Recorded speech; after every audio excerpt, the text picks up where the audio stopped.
हर मानी भगवान शंकर ही 11वें रुद्र में हनुमान बन गए। भगवान शंकर ये चाहते हैं कि मुझे डायरेक्ट सेवा का अवसर कैसे मिले।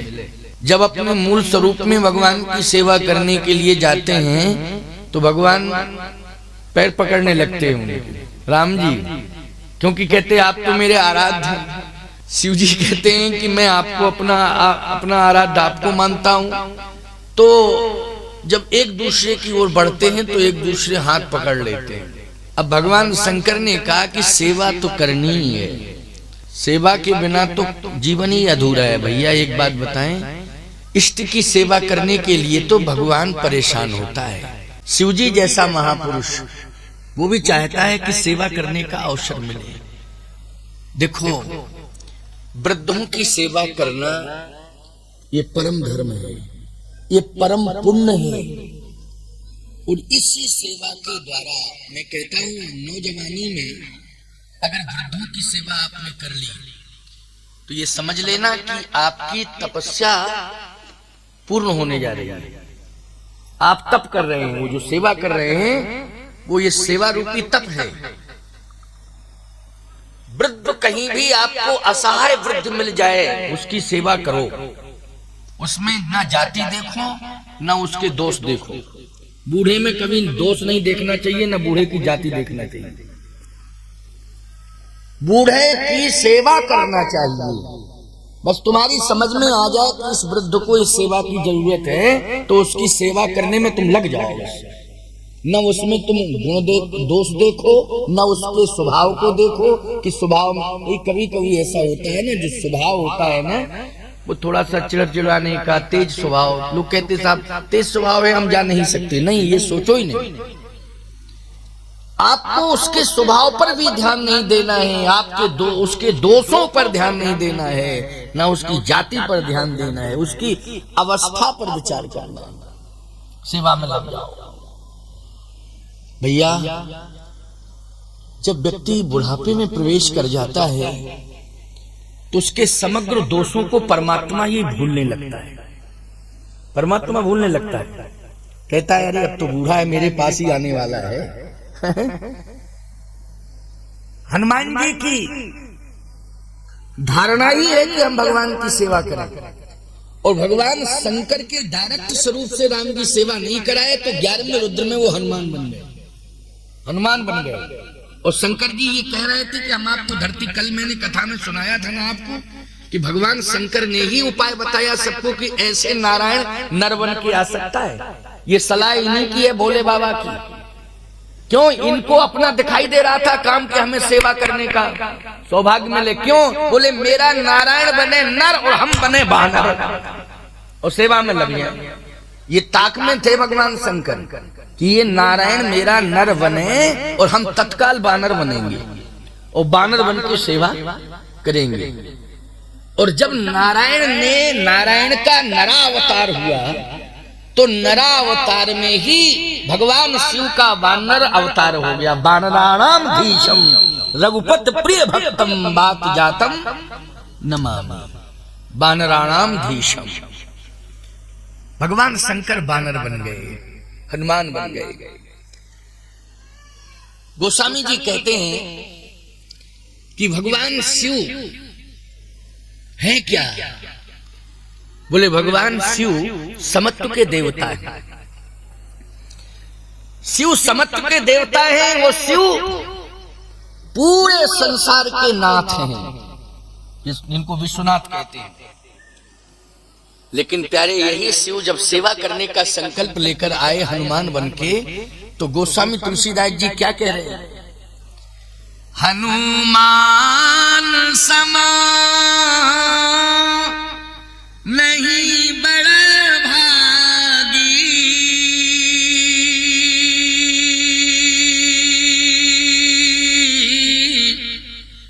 और नहीं को राम चरण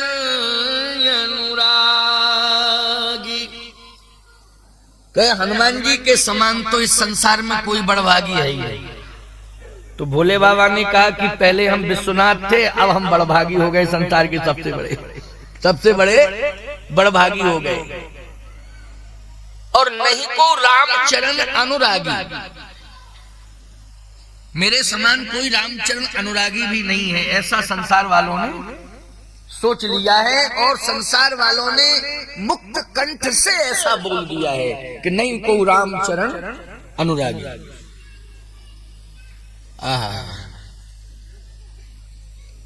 आज मंगलवार है ना, मंगलवार इस पूरी कथा में आज ही मंगल पड़ेगा, बाकी तो मंगल पढ़ना नहीं है। मंगल कहां, फिर तो शुक्रवार को विश्राम होगा, शनिवार भी नहीं पड़ेगा।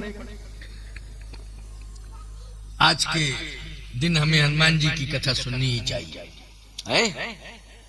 चलो आज सुनाते हैं। हनुमान जी की कथा तो इतनी दिव्य है कि कहना ही क्या। सेवा, भगवान मिल गए हनुमान जी को। भगवान ने हनुमान जी से कहा, ये बताइए कि आप क्या चाह रहे थे। हनुमान जी ने कहा, मैं आपकी सेवा चाह रहा हूं। का सेवा कई प्रकार की होती है, कौन सी सेवा, कैसी सेवा। हनुमान जी ने कहा कि स्वामी जैसी आज्ञा दे सेवा के लिए वैसी सेवा। हम क्यों कहें कि हम यही सेवा करेंगे। सेवक, असली सेवक वो होता है कि स्वामी सेवा के लिए आदेशित कर दे कि ये सेवा तुम्हें करनी है, ये काम तुम्हें, वो सच्चा सेवक है। वो कहे नहीं नहीं नहीं नहीं, हम तो स्वामी जी के पास बैठे बैठे उनके चरणें दबाते रहेंगे, यही सेवा करेंगे, यही सेवा करेंगे। नहीं नहीं नहीं, ये सेवा तो हठी सेवा हो गई। हठी सेवा अच्छी नहीं होती है, हठी सेवा अच्छी नहीं होती। एक बार एक बेवकूफ चेला बना लिया मैंने, हाँ, तो वो हठी सेवा में आ गया। और ऐसी हठी सेवा में आया हो कि मैं क्या बताऊं आपको। हम जून के महीने में कथा कहने गए तो उसने इतनी अच्छी व्यवस्था की, वो मूर्ख चेला ने नहीं, वो होशियार चेला था। उसने इतनी अच्छी जून में व्यवस्था की कि 2-2 कूलर रख दिए और तमाम ठंडा वातावरण कर दिया। बर्फ मंगाया, जाने क्या क्या इंतजाम किया। वो कांच के पर्दे लगाए और उसमें बर्फ का छिड़काव कराया, जिससे गुरुजी को डायरेक्ट एसी फेसी नहीं था, तो उसने ठंडा वातावरण वैसे बना दिया। अब वो मूर्ख चेला देख रहा था, क्या कि गुरुजी की ऐसी सेवा हम भी करेंगे। अब उसने बुलाया जनवरी में, तो बर्फ मंगाया उसने और वो सब लगा दिया, सब कूलर उलर 2-2 रख दिए। जैसे ही मैं पहुंचा मैंने कहा, ये इंतजाम बोले आप ही के लिए सर। हमने कहा कार्यक्रम करा रहा है कि अंतिम क्रिया कर रहा है, ये बता पहले। क्यों भाई, ये कार्यक्रम है कि क्रियाकर्म है, ये सब ठंडा। बोले हम पड़ोसी से कमजोर थोड़ी है गुरुजी, क्या बात करते हो, हम इससे कम नहीं है। जैसा इसने किया है सेवा, वैसे उससे अच्छी हम करेंगे सेवा। इसने 1 कुंटल बर्फ मंगाया था, मैंने 2 कुंटल मंगाया है। हमने कहा महीना कौन सा था। बोले महीना से क्या लेना देना। हमने कहा मूर्ख है क्या, महीने से मतलब है तो मरने से मतलब है क्या, जब महीने से मतलब नहीं है। हट हट हट। सेवक को विचार भी करना चाहिए। सेवा करने जाए, ताकत है पहलवानी की सेवक के पास, स्वामी है कमजोर, तो उसको विवेक से सेवा करनी चाहिए कि पूरी ताकत लगा के करनी चाहिए सेवा। बोलो भाई।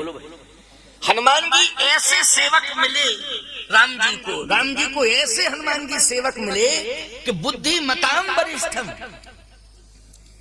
जय हनुमान ज्ञान गुण सागर, जय हनुमान ज्ञान गुण सागर, बुद्धिमताम वरिष्ठम। जबकि हैं अतुलित बल धाम, अतुलित बल के धाम हैं, लेकिन स्वामी क्या चाह रहा है, विवेक से सोचते हो, सेवा वैसी करते हैं। ऐसा सेवक को होना चाहिए। अगर विवेक नहीं है किसी के पास तो सत्संग में आ जाओ, बिन सत्संग विवेक न होई। नहीं है विवेक तो सत्संग में आ जाओ, क्या दिक्कत है, यहां से विवेक ले लो। अब बोलो सत्संग में ये विवेक ही तो मिल रहा है, क्या मिल रहा है, विवेक मिल रहा है। ये कितना बढ़िया साधन है। हर पहलू को समझने के लिए सत्संग बहुत अच्छा साधन है। जिंदगी जीने की कला सीखने के लिए सत्संग बहुत अच्छा साधन है। और मुक्ति के मार्ग को प्रशस्त करने के लिए सत्संग बहुत अच्छा साधन है। इससे उत्तम साधन कोई जगत में दूसरा है ही नहीं, और कलिकाल में तो है ही नहीं। आपको ये सौभाग्य मिल गया है, हनुमान जी ने दिला दिया, शिव जी ने दिला दिया, और ये बाल समाज मानस मंडली का प्रयास विशेष रूप से हमारे गोस्वामी वकील साहब का हमारे प्रति समर्पण, प्रेम, स्नेह, हमारा इनके प्रति विशेष स्नेह, इनका हमारे प्रति विशेष रूप से समर्पण, और आप सब जितने भी बैठे सबकी श्रद्धा जुड़ी हुई है। और हमें ऐसा अनुभव होता है कि मैं ग्राम चर्रा में कथा नहीं कह रहा हूं, मैं तो चित्रकूट धाम में कथा कह रहा हूं, क्योंकि चित्रकूट भौगोलिक दृष्टि से अगर देखा जाए तो यहां से 600 किलोमीटर पड़ेगा, 700 किलोमीटर पड़ेगा, लेकिन आध्यात्मिक दृष्टि से अगर देखा जाए तो चित्रकूट यही है। भाई बात मैं स्पष्ट बोल रहा हूं, ऐसा नहीं कि मैंने भावुकता में कोई बात कह दी है कि मैं चित्रकूट में बैठा हूं। भावुकता नहीं, आध्यात्मिकता। भावुकता तो जुड़ी हुई है, लेकिन आध्यात्मिकता कैसे? ये हमारा चित्त ही चित्रकूट है, लेकिन किस शर्त के साथ चित्त चित्रकूट है? जब ये चित्त हमारा कूटस्थ ब्रह्म से जुड़ जाए तब है चित्रकूट। कूटस्थ, वेदांत में ब्रह्म को कूटस्थ कहते हैं। वेदांत में वैसे कूट मानी पर्वत होता है, लेकिन ब्रह्म को क्या कहते हैं वेदांत में? कूटस्थ। कभी वेदांतियों के पास जाकर के वहां समझना, कूटस्थ ब्रह्म है, कूटस्थ। तो प्यारे, आप सबका चित्त राम कथा रूपी कूटस्थ ब्रह्म से जुड़ गया है, तो आपका ये परिसर चित्रकूट धाम बन गया है प्यारे। इसको चित्रकूट कहते हैं। अब ये आकाट है, कोई माई का लाल इससे चैलेंज नहीं कर सकता है कि आपने चित्रकूट कैसे कह दिया। बोलो भाई। हाँ, आध्यात्मिक दृष्टि से है, भौगोलिक दृष्टि से और राजस्व रिकॉर्ड में तो चल रही है, ग्राम चल रहा है। चित्रकूट धाम में बैठे आप, चित्त का चित्रकूट। हनुमान जी ने कहा कि जो सेवा आप देंगे वही सेवा मैं लूंगा। आप बताइए ना, और जिस सेवा के लिए आदेशित जब जब आप करेंगे मैं वही सेवा आपकी करूंगा। भगवान ने कहा तो इस समय एक सेवा दे रहा। हाँ, आदेश करें प्रभु। इस समय मेरे पास रहकर मेरी सेवा करना, इसे मैं उचित नहीं समझ रहा हूं। फिर मेरी सच्ची सेवा तो यह होगी हनुमान कि तुम खोई हुई सीता का पता लगाओ। ये सच्ची सेवा होगी। एक बात बताएं भैया, आपके स्वामी की प्रिय वस्तु आपसे उससे दूर हो जाए, खो जाए, और आप स्वामी की सेवा कर रहे हैं तो सेवा उसे अच्छी नहीं लगेगी, क्योंकि उसका कुछ खो गया है। समझ गए हो कि नहीं?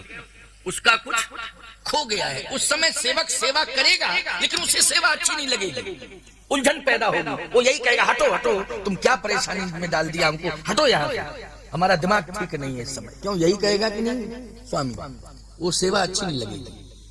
फिर यदि वो सेवक ये कह दे कि आपकी उलझन क्या है, अगर हम उसे दूर कर दें तो वो कहेगा सबसे बड़ी सेवा यही होगी। अगर हमारी उलझन को तू दूर कर रहा है तो इससे बड़ी सेवा और क्या होगी? क्यों भाई, यही अर्थ निकलता है कि नहीं? इससे अच्छी सेवा और दूसरी हो नहीं सकती है। तो भगवान राम ने कहा कि हे हनुमान, सबसे बड़ी सेवा ये होगी कि तुम सीता का पता लगाओ। सीता को मैंने कैसे प्राप्त किया था हनुमान, ये मैं ही जानता हूं। सीता के पिता को मेरे पिता के पास नहीं जाना पड़ा, सीता को खोजने के लिए मैं स्वयं निकल पड़ा था। बोलो भाई, सीता को पाने के लिए बताओ, जनक जी गए थे क्या? जनक जी गए थे अयोध्या? महाराज श्री दशरथ से कोई बात की थी? राम जी के पिता से कोई बात की थी क्या? है कि मेरी बेटी है, आपके बेटे के साथ मैं विवाह करना चाहती हूं। सावधान। ना दशरथ जी ने प्रयास किया था जनक जी के पास जाके, बोलो, ना तो दशरथ जी ने प्रयास किया था कि जनक जी के पास गए हों कि आपकी बेटी है और मैं चाहता हूं कि मेरे बेटे से आपकी बेटी का विवाह हो जाए। भाई दोनों में से किसी एक को संपर्क करना पड़ता है कि नहीं, या तो बेटे का बाप संपर्क करे या बेटी का बाप संपर्क करे भाई। लेकिन यहां तो भगवान राम स्वयं गए, बोलो गए स्वयं कि नहीं।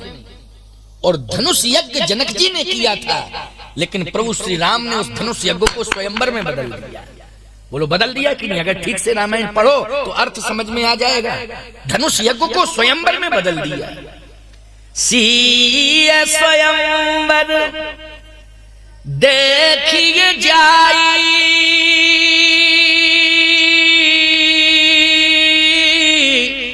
इसका है धोदे बड़ाई। सीए स्वयंवर देखिए जाए, जबकि धनुष यज्ञ सुन रघुकुल ना था, लेकिन सीए स्वयंवर देखिए जाए। बहुत अंतर है, जमीन आसमान का अंतर होता है धनुष यज्ञ में स्वयंवर में। व्याख्या की जाए, धनुष यज्ञ का मतलब है कि शर्त है धनुष टूटे तब, जो तोड़े उसी के गले में जयमाल। और स्वयंवर का मतलब है कन्या स्वयं जिसका वर्ण करे, वो स्वयंवर है।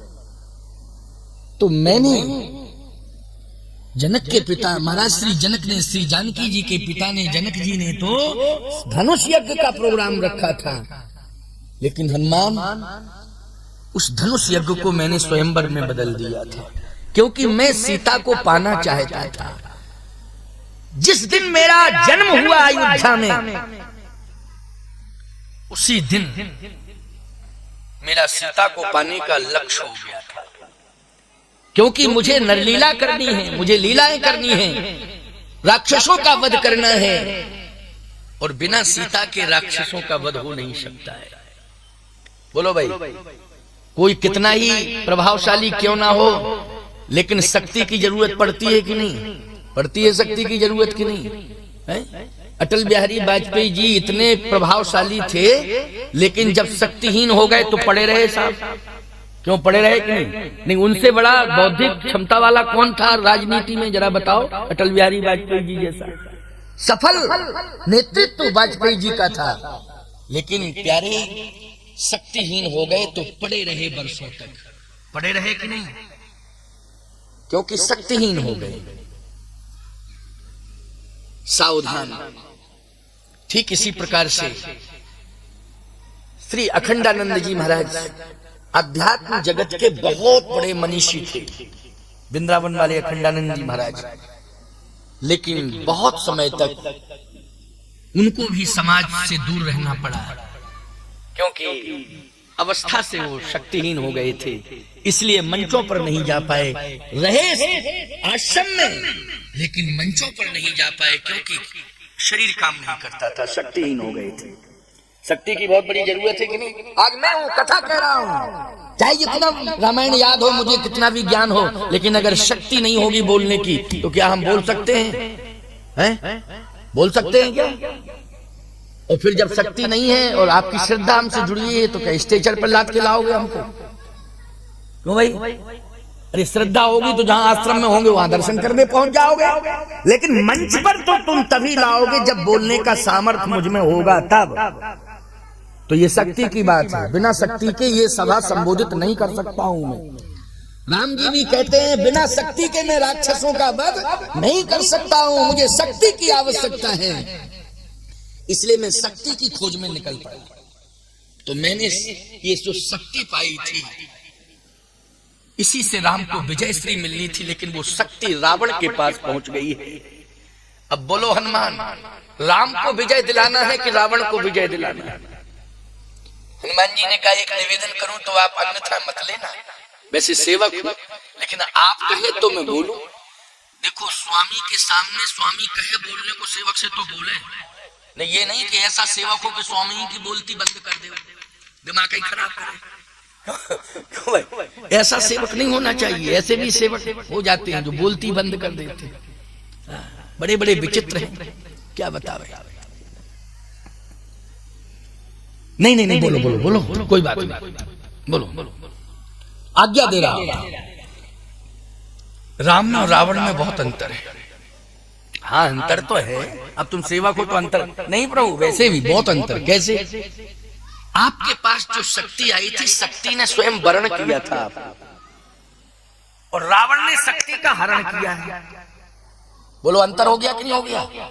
एक होता है वर्ण, एक होता है हरण। शक्ति ने स्वयं वर्ण किया था। स्वयंवर में क्या होता है? स्वयं वर्ण होता है। उस स्वयंवर में एक बात बताएं, वर स्वयं वर्ण नहीं करता है, वरणी करती है। क्यों? वरणी करती है ना, कन्या करती है वर्ण, उसी को स्वयंवर कहते हैं। तो शक्ति ने स्वयं आपका वर्ण किया था और यहाँ रावण ने शक्ति का हरण किया है। इसलिए ये कन्फर्म है विजय आपकी और रावण का मरण। ये कन्फर्म है बिल्कुल, इसमें कोई संदेह नहीं है। भगवान ने कहा लेकिन वो शक्ति मुझे मिल तो जाए। हनुमान जी बोले अगर आपकी आज्ञा है तो आप आशीर्वाद दो ना मुझे, मैं क्यों नहीं लाऊंगा शक्ति को, आप आशीर्वाद दीजिएगा। भगवान ने कहा आशीर्वाद। अच्छा, आशीर्वाद का भाव कैसे सिद्ध होगा कि आशीर्वाद है? इसकी पुष्टि कैसे होगी कि आशीर्वाद है? तो रामायण में लिखा है परसासीस। बोलो है आशीर्वाद की नहीं? सरोरुहि पानी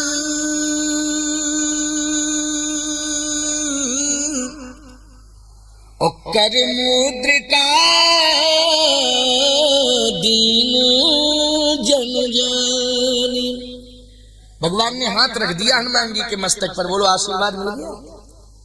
और जैसे ही हाथ रखा मुद्री उतार के दे दी। ये आशीर्वाद। अब आप लोग ये मत सोचना कि महाराज जी के पास हम भी जाएंगे और हाथ जैसे ही रखेंगे महाराज जी तो हम कहेंगे मुद्री ले आओ, क्योंकि आशीर्वाद में तो मुद्री मिलती है। फिर तो पूरा चर्रा नहीं पूरा क्षेत्र ही आ जाएगा भैया। क्यों? क्योंकि आशीर्वाद में मुद्री मिलती है। हनुमान जी को आशीर्वाद दिया ना राम जी ने, तो मुद्री दिख नहीं थी। और मुद्रिका दीन जन जानी। भैया एक बात बतावे, तुम्हें देखने में लग रही मुद्री, तुलसीदास जी कह रहे हैं हम तो लिख रहे हैं मुद्री, लेकिन अब है क्या ये मुद्री? हनुमान जी इसको मुद्री नहीं मान रहे हैं। फिर राम नाम अंकित अति सुंदर, ये हनुमान जी को राम मंत्र मिला है। क्या मिला है? राम मंत्र मिल गया। राम अंकित अति सुंदर। क्यों? इसलिए कि हनुमान जी को ऐसे नगर में भगवान भेज रहे हैं कि जहां पर अवगुण ही अवगुण है। अवगुण की खान है लंका। बोलो लंका किसकी खान है? अवगुणों की खान है लंका। अवगुण ही अवगुण भरे पड़े हैं लंका में। राम मंत्र दे करके, राम नाम की मुद्री दे करके मानो भगवान कहना चाहते हैं कि अगर आज के वातावरण में जैसे लंका का वातावरण था वैसे ही तो कलयुग का वातावरण है।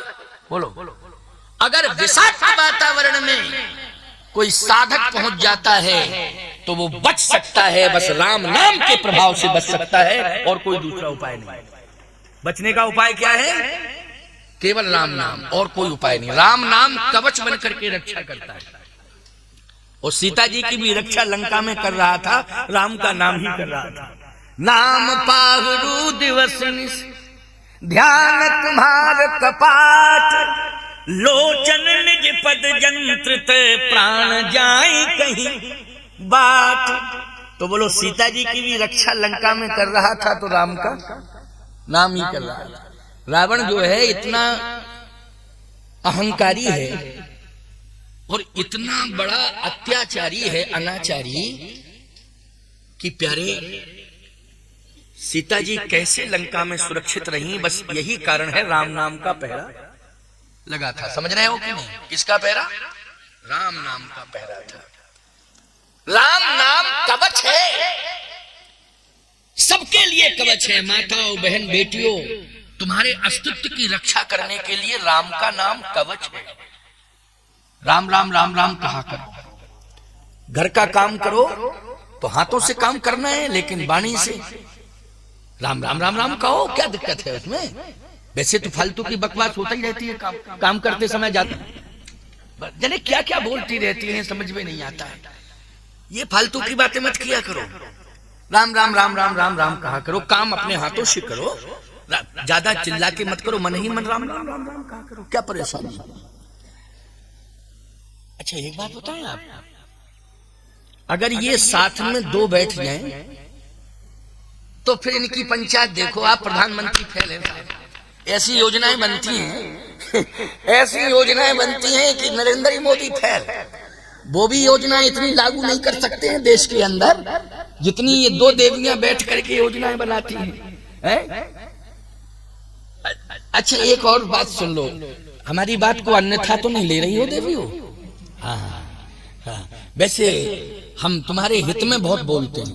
हमारी प्रवचन की वो शैली है कि माताओं का हित हो जिसमें वो बात जरूर करते हैं, और आप लोगों के हित की भी बात करते हैं, क्योंकि कथा के माध्यम से आपका कल्याण हित हो। लेकिन ये सत्य है कि आपस में बैठ जाएंगी दो देवियां तो जरूर बात करेंगी, और बात में भी एक बात जरूर करेंगी। आपके वो क्या करते हैं, क्या करते हैं? हमारे मास्टर हैं, यही है, मास्टर हैं, शिक्षक हैं, तब तो बहुत बढ़िया बात है कि भाई शिक्षक शिक्षा देता है, शिक्षा से ही तो संस्कार मिलते हैं। अच्छा अच्छा, शिक्षक हैं, बच्चे भी होंगे? हाँ बच्चे हैं। कितने हैं? दो हैं। क्या करते हैं? एक बच्चा तो डॉक्टर हो गया, एक बच्चा वकील हो गया। अच्छा अच्छा, बहुत बढ़िया है, डॉक्टर हो गया, वकील हो गया, बढ़िया है। तो आपके क्या करते हैं? बोले हमारे तो शराब के ठेकेदार हैं, पूरे जिले में सप्लाई करते हैं, कोई गांव नहीं बचा जिसमें सप्लाई ना की हो शराब, पूरे गांव के गांव शराबी हो गए। अरे राम राम राम राम, क्या धंधा, ओहो। अच्छा तो बच्चे तो चार हैं, चलो चार तो हैं, बच्चे क्या करते हैं? बोले दो सेंट्रल जेल में हैं, दो फरार हैं। अब बोलो भाई, बच्चे हुए तो ऐसे हुए। सुनो, सत्संग एक ऐसा स्थल है जहां पर संस्कार दिया जाता है। बोलो दिया जाता है कि? अरे ज्यादा से ज्यादा तुम अपनी संतान को घर में बैठे बैठे क्या दे सकते हो? मोटर कार दे सकते हो, रोजगार दे सकते हो, व्यापार दे सकते हो। बोलो दे सकते हो? मैं मानता हूं ये क्षमता तुम्हारे अंदर है कि तुम रोजगार व्यापार दे दोगे, व्यवहार भी दे दोगे, मोटर कार दे दोगे। लेकिन जब तक तुम सत्संग में नहीं आओगे तब तक बच्चों को संस्कार नहीं दे सकते हो प्यारे। इसलिए बच्चों को संस्कार देना बहुत आवश्यक है, इसके लिए सत्संग में आना बहुत जरूरी है। सत्संग से जुड़ना है इन केन प्रकारेण, माताओं, बहन, बेटियों, भाई, बंधुओं, अबाल वृद्ध नर नारियों, सब सामूहिक रूप से सत्संग से जुड़े। इससे बड़ी उपलब्धि जीवन की दूसरी नहीं होगी। राम नाम का पहरा हो, पहरेदार राम का नाम बन जाएगा। अगर सत्संगी जीवन होगा तो पहरेदार कौन बनेगा? जल्दी बोलो, राम का नाम बनेगा। नाम पाहरू दिवस निश, रात दिन पहरा दे रहा राम का नाम। ध्यान तुम्हार कपाट,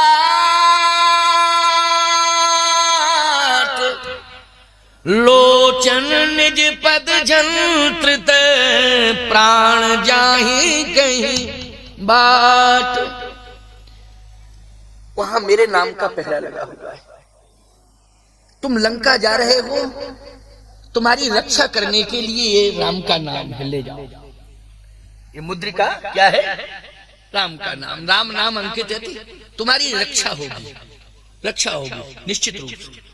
हनुमान जी बोले विश्वास। जैसे ही चलने लगे बोले रुको रुको रुको, ये मुद्रिका में राम नाम अंकित है, ये तो तुम्हारी रक्षा करेगी, रक्षा कवच है, ठीक है ना? लेकिन सीता को अभी लाना नहीं है। हम जानते हैं कि तुम अतुलित बल के धाम हो, तुम रावण की पंचायत निपटा के आ जाओगे, सीता को लेके भी आ जाओगे। अच्छा बोलो, हनुमान जी में इतनी ताकत है ना, रावण की पंचायत 5 मिनट में निपटा देते हो, पता ही नहीं चलता रावण रावण कहां चला गया। लेकिन अभी सीता को लाना नहीं है, फिर समझाना है, लाना नहीं है, समझाना है। बहु प्रकार सीता समझायो।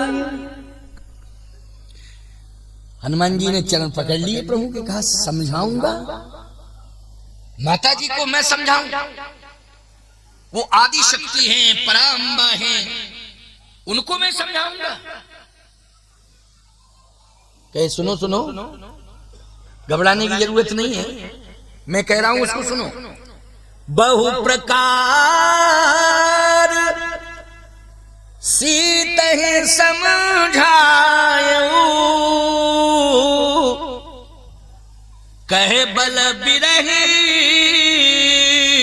बेग तुम आयो। हमारे बल और विरह का वर्णन कर देना और बहुत प्रकार से समझा देना। हनुमान जी ने कहा प्रभु राम का नाम हमारी रक्षा तो करेगा, लेकिन समझाने के लिए आप ही को चलना पड़ेगा, क्योंकि पहरेदार रक्षा करता है लेकिन समझाता नहीं है। क्यों भाई? समझाता है पहरेदार, रक्षा करता है। आप प्रवेश करेंगे, वो कहेगा रोको, क्यों नहीं जाने दे रहे हो? हम ये कुछ नहीं जानते, हमारी ड्यूटी है कि रोको, बस रुकिए। अब क्यों नहीं जाने देंगे ये आप जानो, आपका मैटर जानो। हमारी ड्यूटी है कि हम आपको घुसने नहीं देंगे। बाकी क्यों नहीं जाने दे रहे हो? इसलिए नहीं जाने दे रहे कि हमें आदेश मिला है कि रोकना है। प्रवेश निषेध, प्रवेश निषेध। एक जगह तो प्रवेश निषेध हमारे वकील साहब ने ही लिख दिया जहां मैं ठहरा हूं। क्या लिखा है? बड़े सज्जन लोग हैं, एक जगह तो लिख दिया था प्रवेश निषेध। हम अंदर थे और किसी ने फाड़ दिया उसको,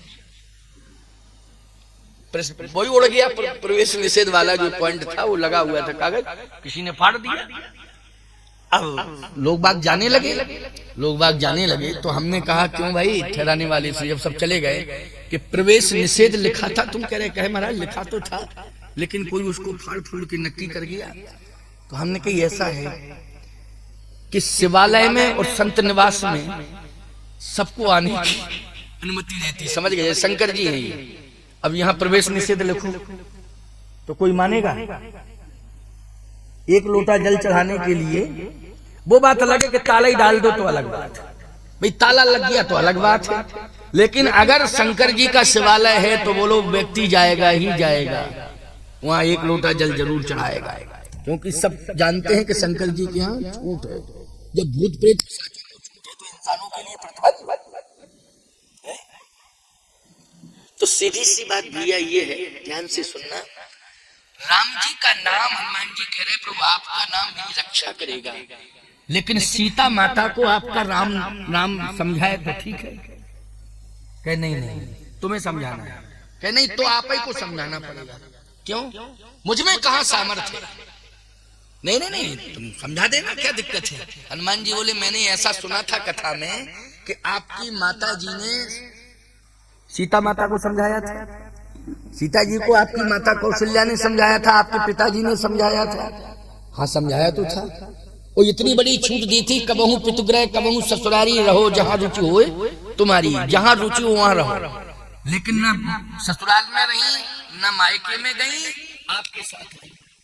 और पंचवटी में आपने भी समझाया था सोने का मृग होता नहीं, लेकिन आप समझाते रहे, फिर आपको मृग के पीछे जाना पड़ा और इधर माता जी का हरण हो गया।